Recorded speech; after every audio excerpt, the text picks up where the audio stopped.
అందరికీ నమస్కారం. Welcome to weekend Narender. So ఈ వారంలో జరిగిన ప్రపంచంలో జరిగిన ముఖ్య సంఘటనలు మరియు భారతదేశంలో జరిగిన సంఘటనల గురించి చర్చిద్దాం. సో మొట్టమొదటిగా American elections Donald Trump win అయిన తర్వాత అతని క్యాబినెట్ లో ముఖ్యమైన స్థానాలలో వివేక్ రామస్వామికి మరియు ఎలాన్ మస్క్ కి డిపార్ట్మెంట్ ఆఫ్ గవర్నమెంట్ ఎఫిషియన్స్ లో ముఖ్య స్థానాలు కల్పించబడ్డాయి. డొనాల్డ్ ట్రంప్ వీళ్ళిద్దరికి ముఖ్యమైన అంటే తన క్యాబినెట్ లో ముఖ్యమైన స్థానాలు కల్పించడానికి మొట్టమొదటి కారణం ఏంటంటే ఎలాన్ మస్క్ డొనాల్డ్ ట్రంప్ విజయంలో చాలా కీలకమైన పాత్రను పోషించాడు.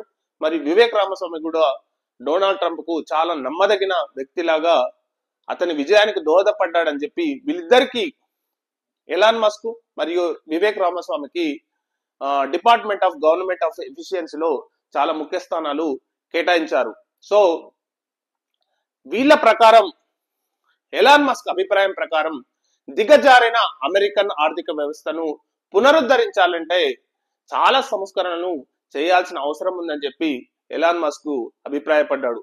మరియు వివేక్ రామస్వామి కూడా వివిధ రకాలమైన చాలా జాబ్స్ కట్టు కాబోతున్నట్టు ఇండికేషన్ కూడా వివేక్ రామస్వామి ఇచ్చాడు. వీళ్ళ ముఖ్య ఉద్దేశం ఏంటంటే అమెరికా యొక్క ఆర్థిక వ్యవస్థను పునరుద్ధరించాలనే ఉద్దేశంతోనే డొనాల్డ్ ట్రంప్ వీళ్ళిద్దరికి ముఖ్యమైన బాధ్యతలు అప్పగించాడని విశ్లేషకులు అభిప్రాయపడుతున్నారు అన్నమాట.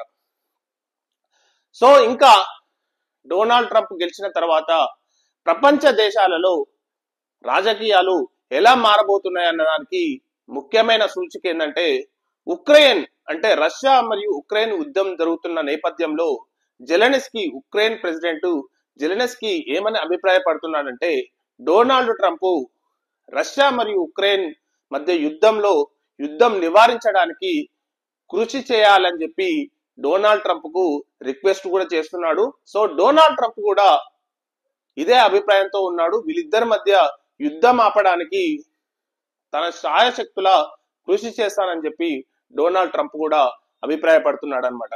ఇంకో విషయం ఏంటంటే ఒక 3-4 నెలల క్రితం అంటే 2-3 నెలల క్రితం ఇరానియన్ అనే ఒక వ్యక్తి అమెరికాలో డొనాల్డ్ ట్రంప్ పై హత్యాయత్నం చేశాడు. జస్ట్ ఫ్రాక్షన్ ఆఫ్ సెకండ్స్ లో అది జస్ట్ మిస్ అయిపోయింది. So federal bureau of investigation అమెరికాలో అత్యంత ప్రధానమైన దర్యాప్తు సంస్థ అయిన FBI దాని మీద రిపోర్ట్స్ కూడా విడుదల చేసింది. ఇందులో ముఖ్యంగా ఇరానియన్ ఏజెంట్స్ యొక్క పాత్ర ఉందని చెప్పి తేల్చింది. సో ఈ ఇరానియన్ ఏజెంట్స్ కుర్దూస్ ఏజెంట్స్ వీళ్ళు డొనాల్డ్ ట్రంప్ తో పాటు ఇజ్రాయెల్ వ్యాపారస్తులను కూడా హత్య చేయడానికి కుట్ర పన్నారని చెప్పి FBI వీళ్ళపై ఆరోపణలు చేసింది.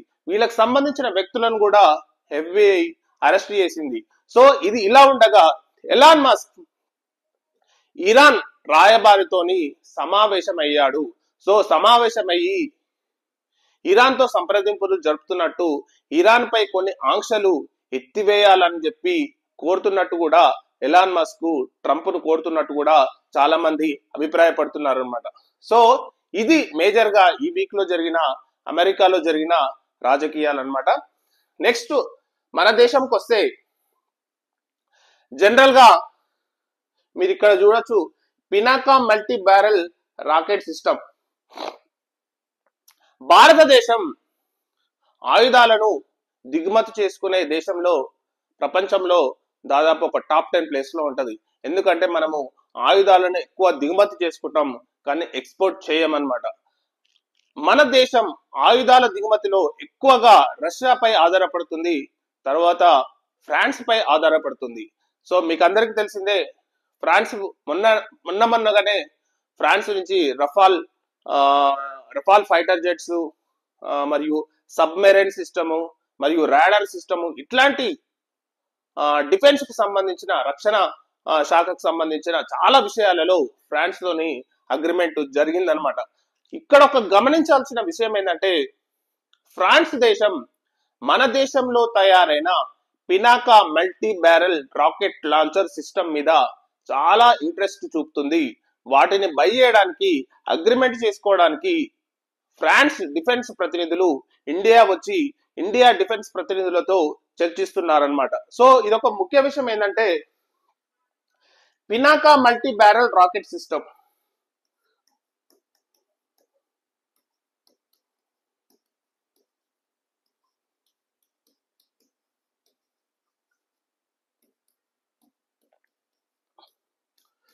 Pinaka multi barrel rocket system ని డిఆర్డిఓ మొట్టమొదటిగా దీన్ని అభివృద్ధి చేసిన తర్వాత ఇది చాలా కార్గిల్ వార్ లో కూడా దీని యొక్క సామర్థ్యాన్ని పూర్తిగా వినియోగించుకుంది.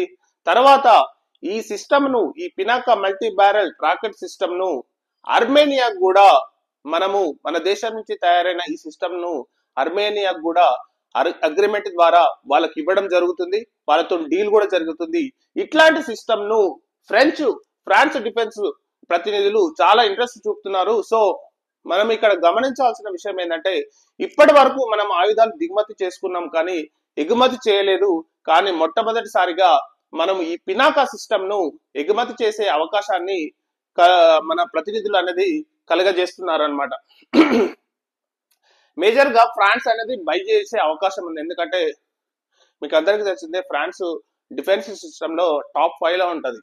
అట్లాంటి అత్యాధునిక డిఫెన్స్ వ్యవస్థ కలిగిన ఫ్రాన్స్ దేశం మన దేశం నుంచి బై చేయడం అంటే వాళ్ళు ఎంత ఇంట్రెస్ట్ ఉన్నారో ఈ సిస్టమ్ పై పినాకా మీద మనం గమనించవచ్చు. సో దీన్ని బై చేస్తే ఎప్పుడైతే ఫ్రాన్స్ బై చేసింది అనుకో మన డిఫెన్స్ ఎగుమతులు అనేది చాలా ఇంక్రీజ్ అవుతాయి అని చెప్పి ఫ్రాన్స్ బై చేసింది కాబట్టి చాలా దేశాలు కూడా ఆఫ్రికన్ దేశాలు కానీ వివిధ దేశాలు కానీ మిడిల్ ఈస్ట్ కంట్రీస్ కానీ మన పినాకా మల్టీ బ్యారల్ సిస్టమ్ ను బై చేయవచ్చు అని చెప్పి చాలా మంది విశ్లేషకులు అభిప్రాయపడుతున్నారు. దీనివల్ల మనకు ప్రయోజనం ఏంటంటే ఇక్కడి నుంచి మనం ఆయుధాలు ఎగుమతి చేసే ఎక్స్పోర్ట్ చేసే అవకాశం భారతదేశానికి రావడం అనేది ప్రపంచంలో భారత డిఫెన్స్ సిస్టమ్ ను మరింత బలోపేతం చేస్తుందని మనం అభిప్రాయపడవచ్చు అన్నమాట. నెక్స్ట్ వచ్చేసి ప్రైమ్ మినిస్టర్ మోడీ 3 దేశాల పర్యటనకు బయలుదేరాడు లాస్ట్ వీక్. అవి ఏంటంటే నైజీరియా మరియు గిని మరియు బ్రెజిల్.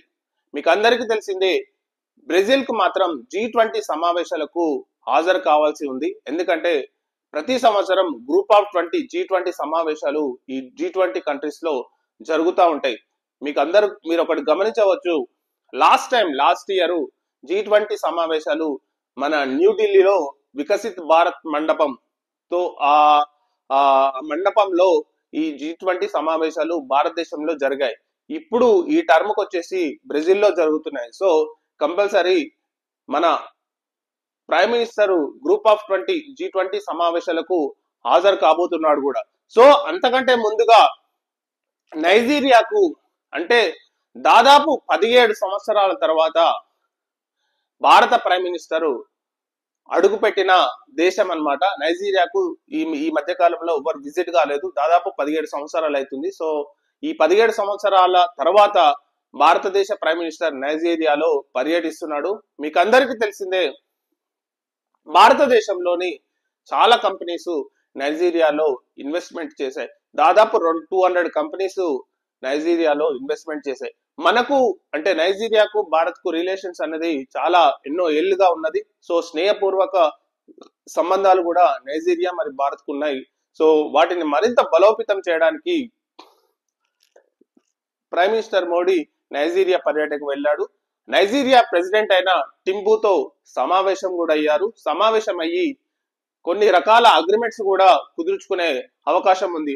ఆ తర్వాత వినికి కూడా వెళ్తారు. సో ఇవన్నీ వెస్ట్ ఆఫ్రికా రీజియన్స్. సో వినికి వెళ్ళిన తర్వాత అక్కడ నుంచి డైరెక్ట్ గా బ్రెజిల్ కు వెళ్తారు. బ్రెజిల్ లో G20 సమావేశాలకు హాజరు కాబోతున్నాడు. సో నెక్స్ట్ వచ్చేసి బిర్సా ముండా.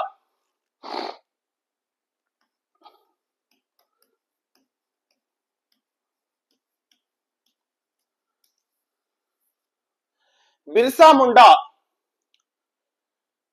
మామూలుగా ఇతను ఆదివాసీ ఆటవిక జాతుల నుంచి వచ్చిన మొట్టమొదటి స్వతంత్ర సమరయోధుడు.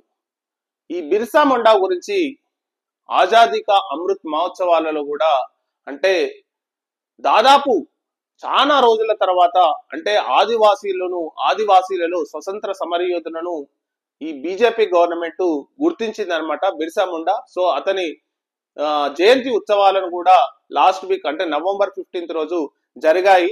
దానికి ముఖ్యంగా ద్రౌపది ముర్ము మరియు ప్రైమ్ మినిస్టర్ మోడీ కూడా హాజరయ్యాడనమాట. సో మేజర్ గా ఏంటంటే బిర్సా ముండా జార్ఖండ్, బీహార్ అటవీ సంపద అంటే ఆటవిక గిరిజన ప్రాంతాలలో పుట్టి పెరిగిన ఒక స్వతంత్ర సమరయోధుడు. దాదాపు 25 సంవత్సరాల లోపే అతని బ్రిటిష్ వారిని ఎదిరించి చాలా గొప్ప పేరు తెచ్చుకున్నాడు అనమాట. ఇతని గౌరవార్థం బిర్సా ముండా ఫోటోను కూడా మన పార్లమెంట్ లో ఇతని చిత్రపటం కూడా అతని గౌరవార్థం పార్లమెంట్ సెంట్రల్ హాల్లో బీజేపీ గవర్నమెంట్ వచ్చిన తర్వాత పెట్టిందనమాట. సో బిర్సా ముండా జయంతి ఉత్సవాలు ఈ వీకులనే జరిగాయి. ఆజాదీ కా అమృత్ ఉత్సవాలలో భాగంగా అంటే మనం మర్చిపోయిన గొప్ప యోధులను, స్వతంత్ర సమర యోధులను గుర్తించుకోవాలనే ఉద్దేశంతో ఈ ఉత్సవాలను ఇంకా జరుపుతూనే ఉన్నారు. అందులో భాగంగా బిర్సా ముండా జయంతి ఉత్సవాలను కూడా లాస్ట్ వీక్ అంటే నవంబర్ 15 రోజు చాలా గొప్పగా జరిగాయన్నమాట. సో 25 ఏళ్లకే బ్రిటిష్ వారిని ఎదిరించి గొప్పగా స్వతంత్ర సమరయోధుడుగా పేరు తెచ్చుకున్న బిర్సా ముండా అతని ఆశయాలు అనేది కొనసాగించాలని చెప్పి ప్రైమ్ మినిస్టర్ మోడీ మరియు ప్రెసిడెంట్ ద్రౌపది ముర్ము అభిప్రాయపడ్డారు. ఇంకోటి స్పోర్ట్స్ విషయానికి వస్తే తిలక్ వర్మ అంటే మన హైదరాబాద్ కుర్రాడైన తిలక్ వర్మ వరుస T20 మ్యాచ్లలో 2 కన్సిక్యూటివ్ గా సెంచరీలు చేసి భారతదేశ క్రికెట్ కు సరికొత్తగా ఆశాకిరణంగా వెలుగు చూపుతున్నాడు. మీకు అందరికీ తెలిసిందే సీనియర్ క్రికెటర్స్ రోహిత్ శర్మ గాని, విరాట్ కోహ్లీ గాని వీళ్ళందరూ రిటైర్మెంట్ కు దగ్గర అవుతున్న కాలంలో సరికొత్తగా తిలక్ వర్మ T20లో అద్భుతమైన ప్రదర్శనతో దాదాపు మనం అంటే ఇప్పుడు హైదరాబాద్ లో అంతగా పాపులారిటీ అనేది లక్ష్మణ్ తర్వాత, అజారుద్దీన్ తర్వాత అంతగా పాపులారిటీ అనేది ఎవరికి ఇంకా రాలేదు. కానీ ఆ అవకాశం మాత్రం తిలక్ వర్మ మాత్రం చాలా అందిపుచ్చుకున్నాడు. ఐపీఎల్లోను గొప్ప ప్రదర్శనతోను మరియు టీ20లో కూడా మంచి ప్రదర్శనతోను చాలా మంచి పేరు తెచ్చుకొని ప్రెసెంట్ గా T20 సిరీస్ 3-0తో విన్ అయ్యేందుకు చాలా ఈ తిలక్ వర్మ అనేది గొప్పగా ఈ రన్లు చేసి ఈ విజయంలో, భారతదేశ విజయంలో చాలా గొప్ప కీలక పాత్ర పోషించాడు అనమాట. సో తిలక్ వర్మ ఇంకా మరిన్ని ఉన్నత శిఖరాలను మరింత గొప్పగా ఆడాలని మనం కోరుకుందాం. సో ఇదండి ఈ week news analysis. Thank you very much.